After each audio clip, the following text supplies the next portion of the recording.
صدارتی ایوارڈ یافتہ news caster تسکین ظفر انتقال کر گئی ہیں۔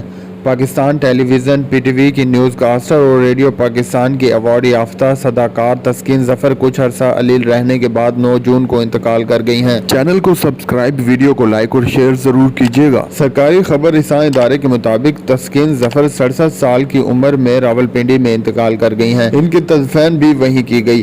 تسکین ظفر کے انتقال پر حکومتی و سرکاری عہدیداروں نے اظہار تعزیت بھی کیا۔ تسکین ظفر کو مارچ 2023 میں صدر عارف علوی نے صدارتی تمغہ برائے حسن کارکردگی سے بھی نوازا تھا۔ اس کے علاوہ بھی وہ اپنی خدمات کے عوض متعدد ایوارڈ حاصل کر چکی ہیں۔ تسکین ظفر کا شمار پی ٹی وی اور ریڈیو پاکستان کی سینئر ترین چند نیوز کاسٹرز میں ہوتا تھا۔ انہوں نے متعدد تاریخی لمحات کی خبریں ٹی وی اسکرین کے ذریعے شائقین تک پہنچائی تھیں۔ تسکین ظفر نے ہی مئی 1998 میں پاکستان کی جانب سے کیے جانے والے ایٹمی دھماکوں کے تجربوں کی